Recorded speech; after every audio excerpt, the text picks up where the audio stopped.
Hi everyone. Hi. Welcome back to Yael and Matt Recap Halloween No. Season 3. No. Recap The name of the show is Yael and Matt Recap Stuff. And this episode is called Yael and Matt Recap the Stuff. Oh my god, I didn't think about it. Wait, Every podcast you thought should about be it about already. this. Wait, you thought about it already when you picked it, right? This is our special announcement for the next 6 episodes until the 31st of October. We will only be recapping 1985's The Stuff. Oh my god, no. I think We're going to watch it every day until then. That's my least favorite movie.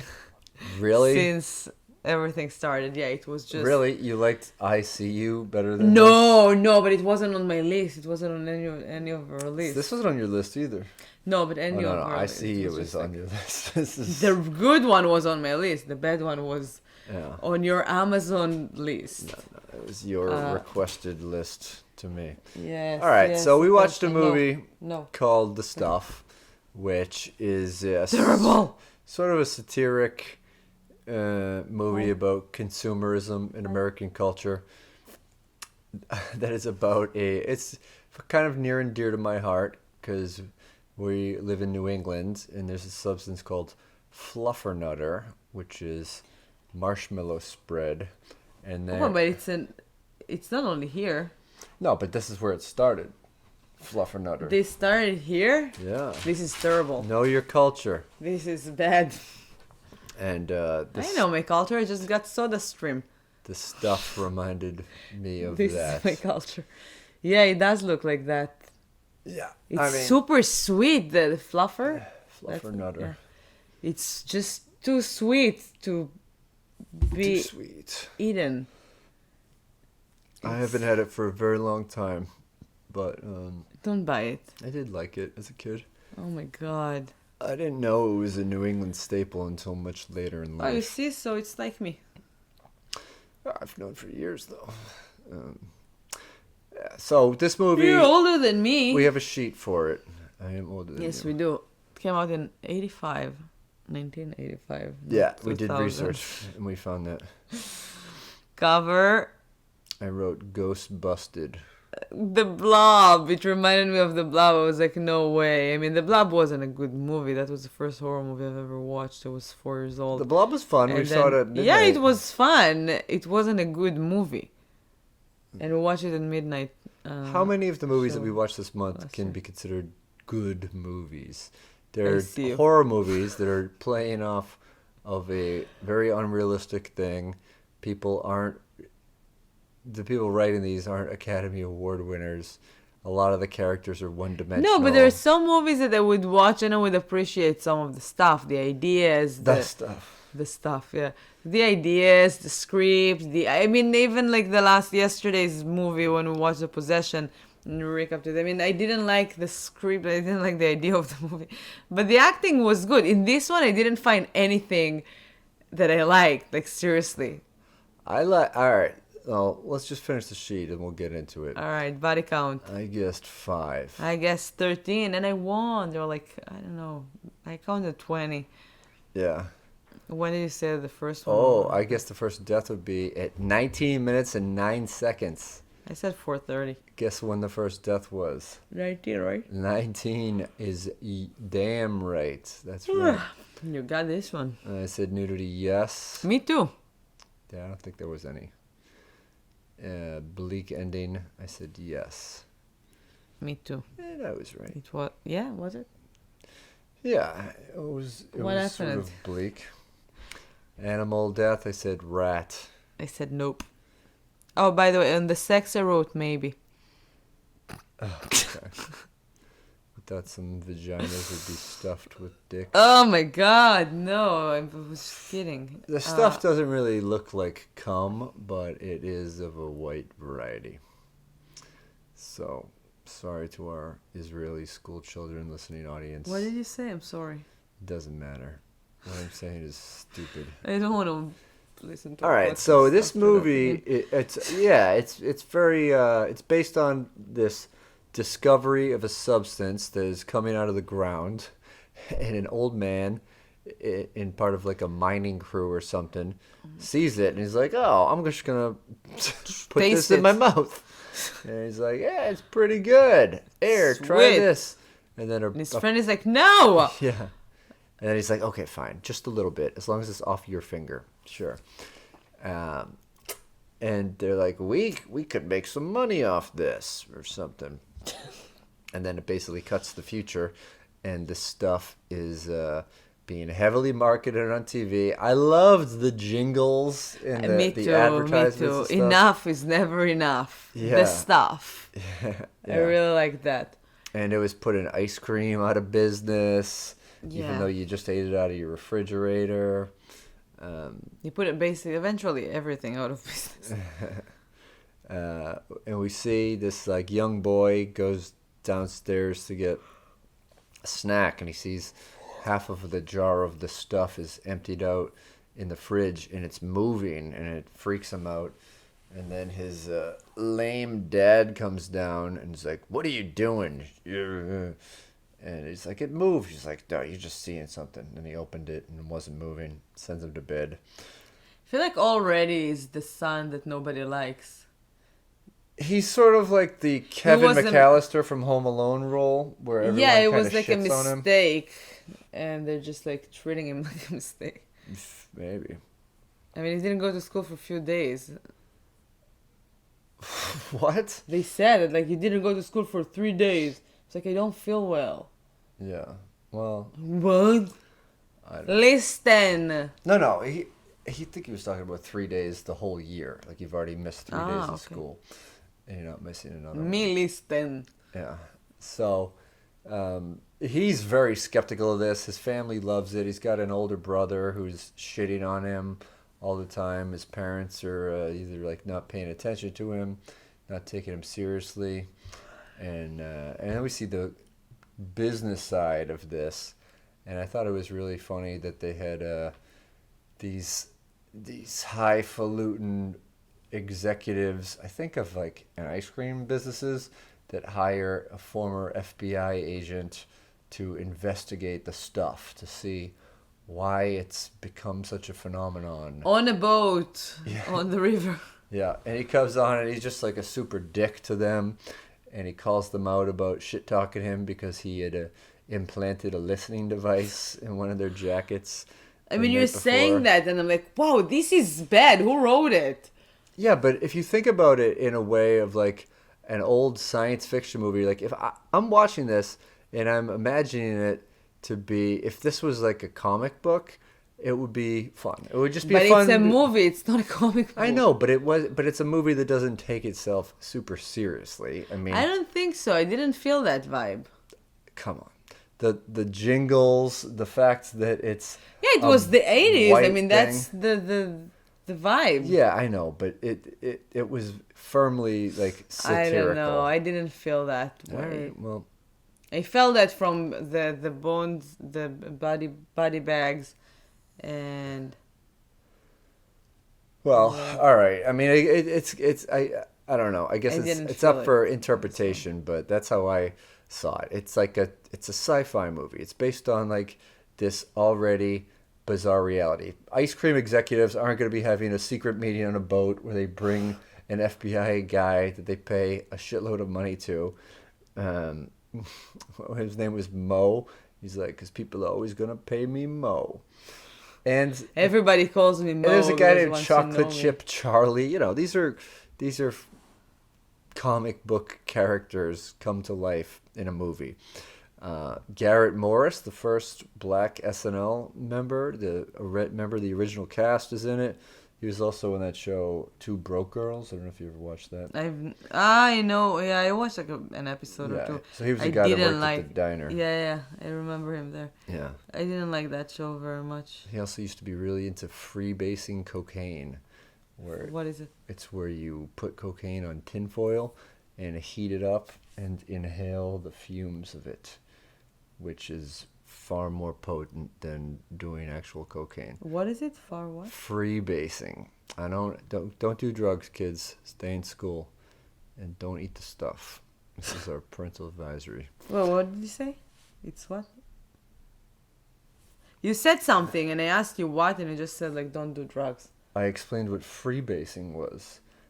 It's you put cocaine on a tinfoil. Yeah, and you inhale the fumes of it, and it's far more potent than. What is far more important? Potent means like it goes directly into you and fucks you up more.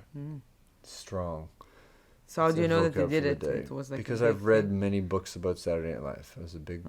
I love Saturday Night Live history, and of course the early days. Stories. Yeah, well, I mean. They were all doing drugs back then. Nobody was doing them quite like Garrett Morris was. But, John Belushi was. But, I mean, in terms of the way. John Belushi sort of did them more hardcore after he left the show anyway. But Garrett Morris plays a character named Chocolate Chip Charlie, who sold his business to his cousins who got into the stuff. And they basically are just...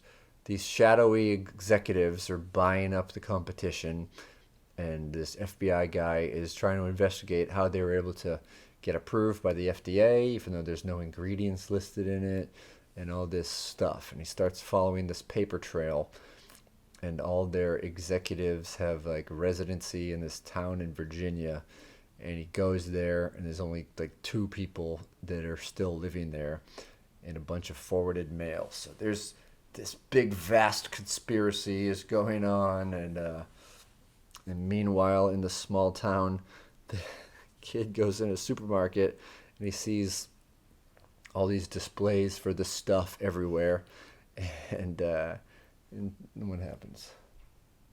What? You don't remember the kid in the supermarket? Oh, yeah, I like that. Yeah. I mean, I liked it. It was funny. The kid decided he's gonna, obviously, put an end to it. He just starts smashing all the stuff that he could see, and I don't know, dozens of people couldn't stop him. No, so like behind him and holding him, but he's like keeping his He's using like a broom to knock things over, smashing it windows. It was so bad. Yeah. It was bad. I mean, you want to just say it was bad and bad for 30 minutes? That's an interesting podcast. No, that was ridiculously funny. Yeah, it's over the top. It's stupid. It's a silly movie based on an evil ice cream alternate. Like, it wasn't trying to win awards, you know. There's a fucking military guy who lives in a castle later on, who just has his own private army with him. I know what happened. They probably have like people get punched and stuff blows out of their head. Do you have that like game here that every person, like, you're sitting like in a circle? Yeah, you add to the story. Yeah, you add a word. I think that's what happened with that script. Maybe, but it was written and directed by the same person. Once upon a time, there was the stuff. Yeah. Like that. Yeah. So it basically escalates this people. The kid went to the supermarket and knocked stuff off the shelves. Okay. When you're playing with yourself, it just sounds like you're it sounds like you normally like do. Siri. In fact, this is just you trying to form a thought. Yeah. So the guy, my favorite part is that there's like a newspaper. I have to say something about it. You have to say something. It was much easier to talk like that. It gives you a little more time to think. Yeah. About the next word. I should talk like that more. No. They sound more like Stephen Hawking. I disagree. Yeah, Stephen Hawking. Rest in peace. Oh Rest in pieces. Why? He's a robot. I don't know. He's not a robot. Wow, I mean, he's got a robot accent. If it wasn't for robots, you wouldn't know who Stephen Hawking is. So think about it like that. Rest in pieces. Yeah. Rest in parts. Oh my god. All right. So good stuff. Good stuff. So the guy, the FBI agent, Mo, reads an article about how this kid in New Jersey or whatever just trashed a supermarket. He's like, I need to meet this kid. he knows what's going on. And so then their weird, reluctant friendship begins. He's being flown around. And they also get the woman who is in charge of marketing the stuff, who also oversees weird fashion shows, involved because she feels deeply sorry that she was able to make this so popular amongst all these Americans. And now it's seemingly taking out small towns. People are disappearing. They're eating the stuff. They're becoming obsessed with it. They can't get enough. And they are fighting to keep the secret of it. If they get punched, they explode. And yeah, it's just zany, weird, crazy sci-fi. And the kid, the damsel in distress, and the weird Mo private investigator, former FBI guy, are struggling against the stuff, against the people obsessed with it, against the kid's family. He's fighting. He pretends to eat shaving cream because he's grounded from trashing the supermarket, and then I was like, how can he just eat shaving cream so easily? But then you see him puking in the back of Mo's car, so it made it more realistic. Yeah. Thank you, writers. Yeah, and we've also recently had Shelley puking in the back of our car, so it really hit home. Yeah, we felt that. A kinship, a connection. We also feed our dog shaving cream. But, as you can see, I keep a lot of shaving cream in the house. If you look at my beard, yep. He keeps it for Shelley. That's why he doesn't. I use do. it. Yeah, it's just cheaper than dog food. Oh my God, we don't. Yeah, called DYS for dogs to report us. Oh my God. Yeah, and so they somehow get.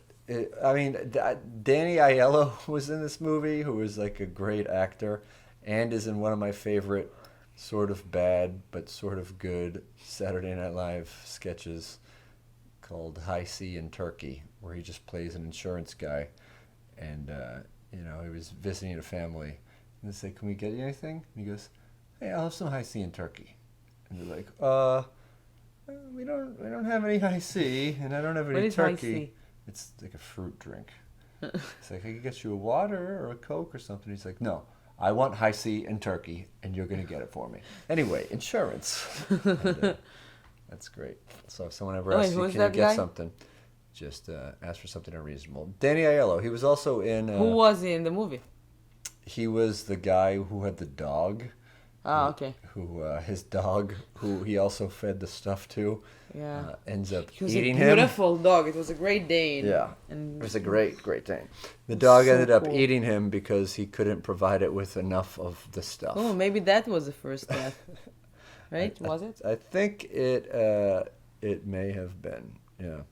And Paul Sorvino was also in it. He was in a number of gangster movies. He was the weird, somewhat racist military guy, and which was very ahead of its time. It was very present day. He calls the Garrett Morris. He's like, "If you say any of your liberal propaganda over my airwaves, I'm gonna shoot you in the head." So talking liberals, fake news, threatening to kill black people. It was very 2020 for a 1985 movie.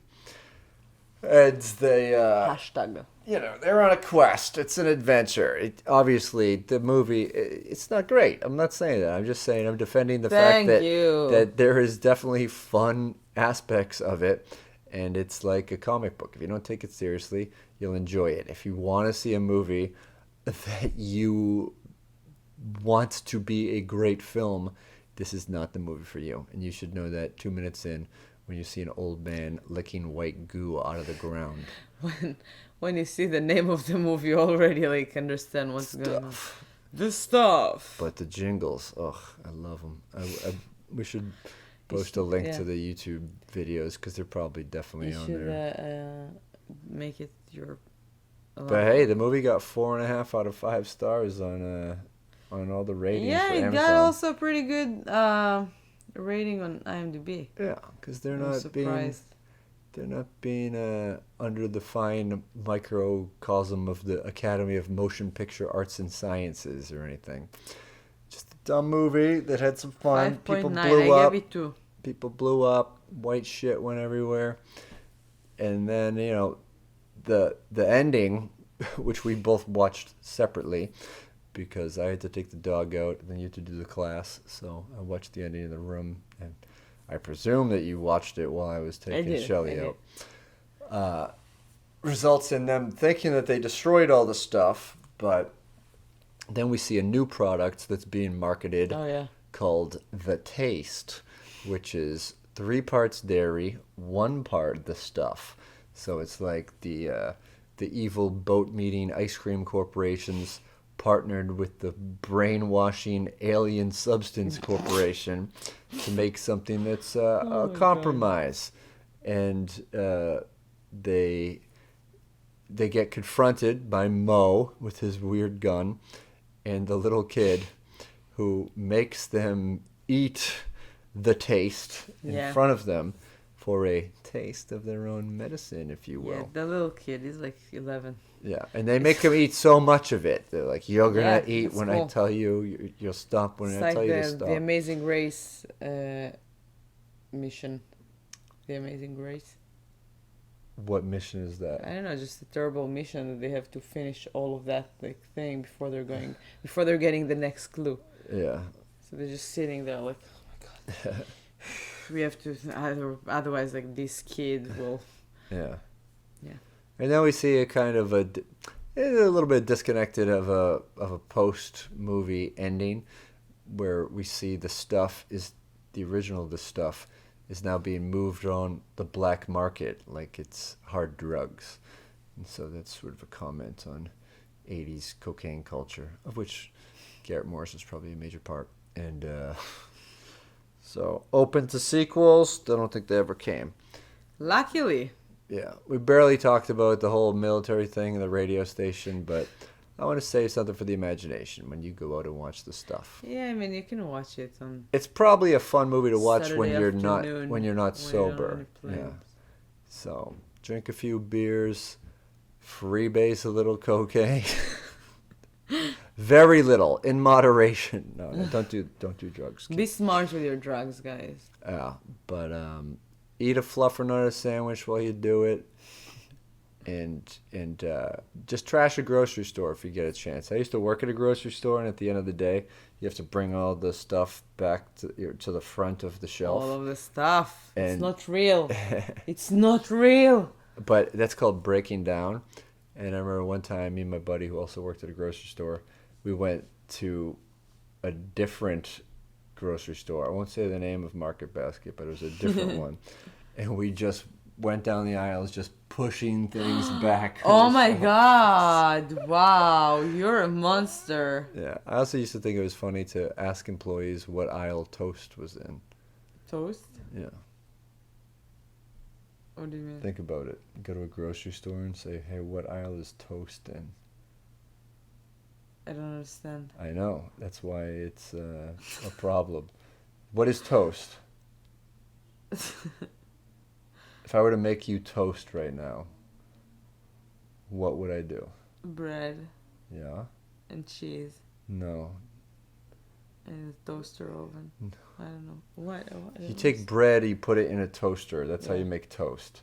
You don't sell toast in a grocery store. And that's the explaining for why it's a dumb question to ask someone in a grocery store. Yeah, it's like to go to, I don't know, to McDonald's and ask for pizza. Well, it's the same analogy. Not really. Yeah. Because toast is something that you'd think is a product. So someone that works at the grocery store would be like, I don't know. Whatever. That's our anticlimactic end to the stuff. Thanks for listening. Thank you. Subscribe and share and like and get ready for Halloween. I hope you have costumes because it's almost here. It's insane. It's here. I'm Yael Gavish. This is Kona. And we'll be here tomorrow. See you then. Bye.